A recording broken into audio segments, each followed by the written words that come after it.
Hello viewers, আসসালামু আলাইকুম। সবাই কেমন আছেন? আমি ভালো আছি। তো আমার চ্যানেল থেকে সবাইকে স্বাগতম জানাই।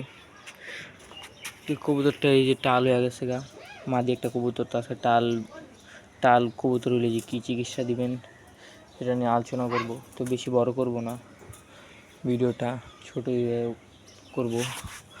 এখানে নিচে মরিচ খাইতে, অবশ্যই মরিচ খাইতে পারেন। আর ভিটামিনের অভাবে যে টালটা হয়, এই যে ক্যালটেট বা কট লিভার অয়েল যে কোনো একটা খাওয়া দিলে হয়ে যাবে গা, সমস্যা নাই। তো মরিচ খাওয়ানোর 1 ঘন্টা বা 2 ঘন্টা পরে ক্যালটেটটা খাওয়াই দিবেন, তাহলে আর কোনো সমস্যা হবে না। এখন এটাকে খাওয়াই দিয়ে দাঁড়ান। আর অবশ্যই কবুতরটা রোদে রাখবেন, রোদে না রাখলে কবুতরটা আলো ঠিক হইব না। একদমই একটা সুন্দর একটা মাদি কবুতর, দেখেন ডিম আয়সা করে থরে দিয়েছিলাম কবুতরটা। অনেক সুন্দর। তো দেখেন ওকে কীভাবে চিকিৎসা দিই। সবাই চ্যানেলটা সাবস্ক্রাইব করে দেবেন। ভাই আপনাদের জন্য একটু ভিডিওটা বানাই দিই, চ্যানেলটা সাবস্ক্রাইবই না করেন তাহলে আর কীভাবে আমার সামনের দিকে যাবো।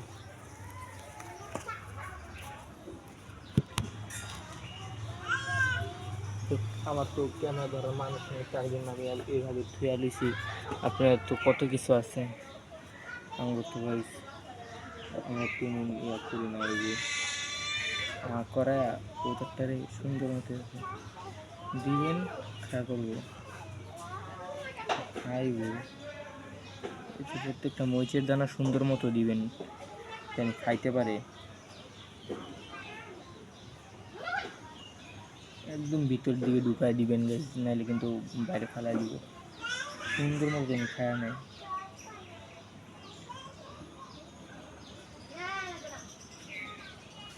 যেহেতু এটা মরিচটা অনেক ঝাল, সেহেতু টাল রোগটা ঠিক হইব। টাল রোগ ঠিক করে নিলে অনেকে সুই দেয়, অনেক কিছু, কিন্তু ঘরোয়া পদ্ধতিতে আমি এটা চিকিৎসাটা দিনে আমি সুই এটি সাজেস্ট করি না, কারণ সুই মুই এটি অনেক ঝামেলা হয়ে জায়গা।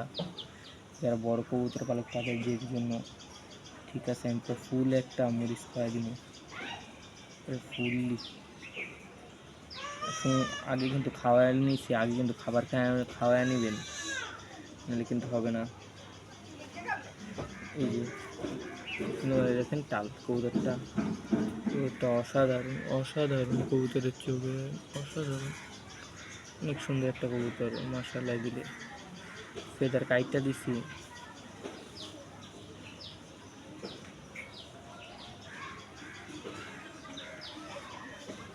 এইভাবেই থাকবে। তারপর কতক্ষণ পরে ভিতরে ঢুকে খাবার দিয়ে দিব।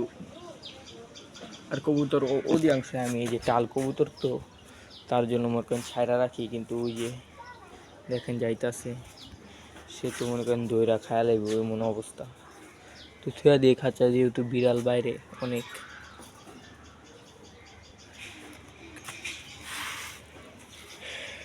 তো দেখলেনি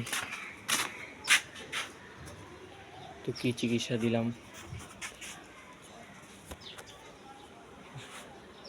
তো সবাই ভালো থাকবেন, সুস্থ থাকবেন, আল্লাহ হাফেজ।